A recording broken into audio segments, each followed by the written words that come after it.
Hello friends, कशा आहात तुम्ही? मी शीतल शिंदे स्वागत करते तुमच्या सर्वांचं आपल्या चॅनलमध्ये, ज्याचं नाव आहे आम्ही दोघी जावा. तर आता तुम्हाला माहीत आहे मी आलेली आहे बारामतीला. हॅलो फ्रेंड्स, कशा आहात तुम्ही? मी शीतल शिंदे स्वागत करते तुमच्या सर्वांचं आपल्या चॅनलमध्ये, ज्याचं नाव आहे आम्ही दोघी जावा. तर आता मी आलेली आहे बारामतीला. तुम्हाला माहितीच आहे बारामतीचे ब्लॉग मी तुमच्यासोबत शेअर करते. आणि पाठीमागं आमच्या घराचं बांधकाम चालू आहे. ते तुम्हाला पुढच्या व्हिडिओमध्ये किंवा मागच्या व्हिडिओमध्ये तुम्ही बघितलं असेलच की आमच्या घराचं बांधकाम चालू आहे, घराचं काम चालू आहे. तर अगोदरच्या जागेवरती घराचं काम चालू आहे. आणि मग मम्मीन ते कुठं राहतात, तर मम्मीन ते काही ह्या हे घरात राहत आहेत. तर आज मी तुम्हाला आमच्या घराचं होम टूर करणार आहे, होम टूर दाखवणार आहे. होम टूरचा व्हिडिओ आहे आज हा. तर नवीन घर बांधतात, त्याच्यामुळे मग घरामध्ये राहायचं वांदं होते. त्याच्यामुळे मग कुठं राहायचं तर मम्मीने त्यांनी असा निर्णय घेतला की जवळच आपण शेड करू आणि तिथंच मग राहूया, कारण जेणेकरून आपल्याला बांधकामावर पण लक्ष देता येईल. तर आज मी दाखवणार आहे होम टूर. तर सध्या आम्ही राहतोय पत्र्याच्या घरामध्ये, शेड केलेला आहे आणि इथंच मी राहिलेले. सुट्टी आमची इथंच गेलेली, तर ते तुम्हाला आज घर दाखवते. पाठीमागं चाललेले घराचं बांधकाम. तर खालचं झालंय बांधून, आता वरचं चाललेलं आहे, तुम्हाला दाखवते मी. खालचं पूर्ण झालेलं आहे बांधकाम, ते तुम्ही मागच्या व्हिडिओमध्ये बघितलं असेल किंवा मग नसेल बघितलं तर मी पुढच्या व्हिडिओमध्ये दाखवेल तुम्हाला.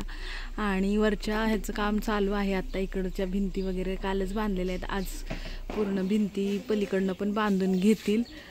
आणि हे असं आहे, मी नंतर बघालच.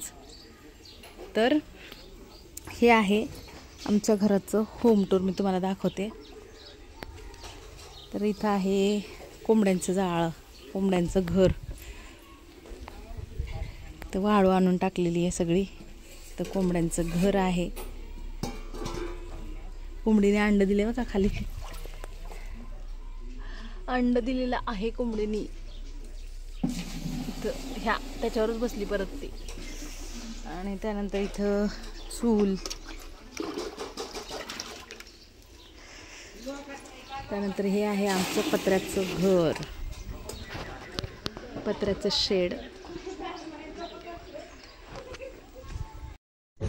तर आज तुम्हाला पहिल्यांदा तुम्ही बघितलं असेल, पण तरी पण मी तुम्हाला पहिल्यांदा दाखवते आमचं पत्र्याचं घर, पत्र्याचं शेड. तर ना घरचे गावाकडचे म्हणजे माझे मिस्टर ते म्हणत होते की तू नको जाऊ बारामतीला, कारण तिथे त्यांना राहायला जागा नाही, तर मग तू कशाला तिथं जाती, तिथं हे करती, मग तू जाऊ नको असं ते बोलत होते. पण आपलं घर असतं, माहेरातलं घर कसं का असताना, पत्र्याचं असू दे, झोपडीचं असू दे, पण आपल्याला आपलं घर जे आहे तेच खूप महालापेक्षा कमी नसतं. कारण तिथं आपल्याला सुख भेटतं, तिथं आपले आईबाप असतात, तिथं आपलं सगळं लहानपणापासूनचे दिवस गेलेले असतात. त्याच्यामुळे आपल्याला ते घर जे आहे ते खूप भारी वाटतं. मग मी म्हटलं की नाही, मला माझ्या माहेरातच जायचे. सगळेजण म्हणत होते अरे तिथं खूप त्यांची तारांबळ होती राहायची, पण तुम्ही कुठं जाणार? तर म्हटलं नाही, ते छोटंसं घर जरी असलं तरी आम्हाला इतक्या छोट्या घरामध्ये आम्ही राहिलो, तर मग आता ते आहेत करतायत म्हटल्यानंतर ते आम्हाला बघायचे, ते अनुभवायचे. घर चांगल्या घरात राहिलो, आता थोडंसं पत्र्याचं आहे तिथं पण राहून बघूया. तर त्यासाठी आम्ही आलेलो आहे. आणि त्यानंतर मी तुम्हाला दाखवते छोटंसं घर जे आहे, तर ते आपला अगोदरचा वटा होता ना त्यातच बांधलेलं आहे. आणि अगोदरच्या भिंती होत्या, तर मग अगोदरच्या भिंती होत्या फक्त वरनं जे होते पत्रे, शेड जे होतं आमचं बाहेरचं पत्र्याचं अगोदरचं, तर तेच पत्रे आम्ही इथं टाकलेले आहेत आणि आपलं ते शेड झालेलं आहे तयार. तर तिथंच आपला छोटासा संसार मम्मीने थाटलेला आहे.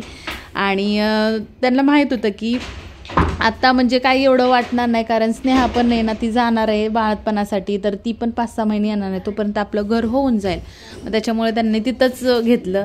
तर दादा माझे मिस्टर ते म्हणत होते त्यांनी मग फ्लॅट घ्यायचा होता, तोपर्यंत त्यांचा पसारा भरपूर आहे, तर फ्लॅटमध्ये घेतलं असतं तर मग ते राहिलं असतं छान सामान वगैरे, आणि येऊन जाऊन केलं असतं. तिथल्या तिथं कितीतरी बारामतीत फ्लॅट आहेत, पण दादांचं कसं आहे की नाही, आम्हाला तिथल्या तिथंच राहून सुद्धा करायचं आहे, तिथल्या तिथं राहूनच बघायचं आहे. आणि दादा आमचे कुठंच राहिलेले नाहीत घर सोडून, त्याच्यामुळे तिथल्या तिथं त्यांच्या कामावर पण लक्ष देता येईल त्यासाठी. तर इथं सगळा पसारा वगैरे लावलेला आहे, ह्या साईडला बेड लावलेला आहे. आणि इकडे सगळे भांडे वगैरे लावलेले आहेत. गॅस खालीच आहे कारण गॅसचं वटा नाही आहे, त्याच्यामुळे गॅस खालीच आहे. इथं कोपऱ्यामध्ये सामान वगैरे ठेवण्याचा प्रयत्न केला आहे. छोटंसं इथं मंदिर पण आहे, बघू शकता तुम्ही. छोटंसं मंदिर पण इथंच आहे, देवारा वगैरे. आणि इथं बेड लावलेला आहे, तिथं सोफा वगैरे आहे, कपाट, इथं फ्रीज सगळेजण तिथं लावलेले. आणि एवढं ते छोटंसं घर आहे ते नटनटके करण्याचा प्रयत्न केलेला आहे. तर आमचं ही बाहेर आहे, बाहेरचं सगळं. तर इथूनपासून आपलं आधीचं घर होतं. तर आता हे नवीन बांधकाम वगैरे झालेलं आहे. तर भरपूर पसारा होता. स्नेहाचा बेड होता, तिला लग्नात दिलेला तो बेड होता. परत तिचं कपाट होतं, आमचं दुसरं एक लाकडी कपाट होतं, असे 2 कपाटं. आणि भरपूर असं सामान पण होतं. तर ते सगळं सामान, मशीन म्हणा ते होतं. तर ते सगळं सामान जे आहे ना ते माझ्या चुलत्याचं घर आहे शेजारी जवळच, तर तिथं सगळं शिफ्ट केलं. आणि बाकीचं सामान जे आहे ते जेवढं लागतं आहे ना खाण्यापुरतं वगैरे, जेवढं गरजेच्या वस्तू आहेत आत्ता सध्या, तर तेवढंच त्यांनी ठेवलेलं आहे. तर इथं कोंबडीने आपलं अंड द्यायला परत बसलेली आहे. आणि इथं थोडंसं बाथरूमचं वगैरे गैरसोय होती आहे सध्या तरी, पण आता काय करू शकत नाही. काहीतरी आपल्याला करायचं म्हटल्यानंतर काहीतरी आपल्याला त्याग करावाच लागतो. हे पण दिवस जातील, कारण हे माणसाने ना प्रत्येक दिवस अनुभवले पाहिजेत, प्रत्येक दिवस अनुभवले पाहिजेत. आता सध्या पत्र्याच्या घरामध्ये राहत असलो तरी पुढे जाऊन काही दिवसानंतर चांगल्या घरामध्ये पण राहणार आहे. म्हणजे हे दिवस आम्हाला नंतर आठवतील की आपण त्या पत्र्याच्या घरात राहत होतो, बरोबर. मग त्याच्यामुळे माणसाने ना कधी पण कोणतं पण कुठली पण परिस्थिती होते त्याच्यामध्ये त्यांनी अनुभव घेतले पाहिजेत. प्रत्येक अनुभव हे गरजेचे असतात माणसाला, त्याच्यामुळे सगळे अनुभव घेतले पाहिजेत. आणि हा घराचा व्हिडिओ जो आहे तो तुम्हाला अगोदर पण मी दाखवलेला आहे. घराचं काम पूर्ण होतं तेव्हा बांबू वगैरे होते आणि आता बांबू काढलेले आहेत आणि आता वरचं वगैरे काम पण चालू आहे. तर असं झालेलं आहे घराचं बांधकाम. तर मी जे बोललेले आहेत ना, म्हणजे माझे मिस्टर वगैरे बोलायचे ना, तू कशाला जाती घरी, त्यांचंच अजून होतं. किंवा ताईला पण दाजी बोललेले, अरे त्यांचंच राहायला हे नाही तर मग कशाला. मग आमची चुलती म्हटली की म्हणजे मम्मी म्हटली की येऊ दे ना, काय होतं यायला. त्यांना जर आत्ता 6 महिन्यातून येतात, त्या किती दिवस राहतील, 4-5 दिवस, जास्तीत जास्त 8 दिवस असे दिवस निघून जातील कधी पण. परत मग त्यांना हे पण दिवस यायला पाहिजेत ना की आपण गेलो नाही तिकडे, बरोबर. आणि आमची चुलतीला मम्मीने म्हटली की आम्हाला नाही का तुम्ही मागच्या व्हिडिओमध्ये बोलले होते की ताई तुम्ही ज्या घरात राहत होतात किंवा झोपत होतात ते घर कोणाचं, तर ते घर माझ्या चुलतीचं आहे.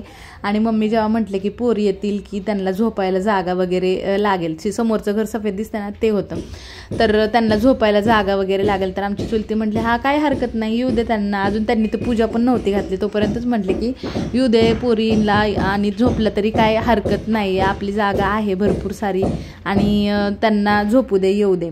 आणि त्यांच्याच घरात आम्ही दुसऱ्या जुन्या घरात आम्ही आमचं सामान ठेवलेलं आहे बाकीचं सगळं. तर हे वरचं सगळं बांधकाम वगैरे तुम्ही बघू शकता, इथपर्यंत झालेलं आहे वरचं बांधकाम सगळं. आणि खालचं पण झालं आहे, वरचं पण झालं आहे. आता 8-10 दिवसामध्ये स्लॅब पडेल इथे पण वरती, तर ते पण तुम्हाला दाखवेल कसं दिसतंय काय ते. तर आता सध्याच्याला असं आहे. आणि जुनं घराचं म्हणजे पत्र्याच्या घराचं होम टूर तुम्हाला कसं वाटलं नक्कीच सांगा, कारण मला दाखवायला अजिबात लाज नाही वाटत. कारण माणसाचे दिवस जे आहेत ते बदलत असतात, कधी ना कधी तेच दिवस राहत नाही, बरोबर. आणि माणसाने स्वतःच्या परिस्थितीला कधीच लाजायचं नाही. जे आहे ते आहे आणि आपल्याला कोण देणार नाही. आपण गरीब आहे म्हणून आपल्याला कोणी देणार नाही, किंवा आपण श्रीमंत झाल्यानंतर आपल्याला कोण मागणार नाही, बरोबर. जे करायचं ते आपल्यालाच करायचं, त्याच्यामुळे लाज कशासाठी. जे आपण करतोय ते चांगल्यासाठीच आहे आणि आपण प्रयत्न करतो आपली परिस्थिती बदलण्यासाठी, तर मग ते लाजायचं का. आता सध्याला ज्या मी आत्मविश्वासाने तुम्हाला माझं पत्र्याचं घर दाखवते, माहेरचं घर पत्र्याचं दाखवते, त्याच अभिमानाने मी पुढच्या वर्षी किंवा पुढच्या 6 महिन्यानंतर मी तुम्हाला हे घर जे आहे ते छान बांधल्यानंतर त्याचं होम टूर करताना दिसेल, बरोबर. त्याच्यामुळे दिवस हे कोणाचे राहत नाहीत. आणि माझे आत्ताच आम्ही घरात ह्या राहतोय, तर मग ते तुम्हाला दाखवायलाच पाहिजे, त्याच्यामुळे हा व्हिडिओ होता. तर आजचा व्हिडिओ तुम्हाला कसा वाटला नक्की सांगायला विसरू नका.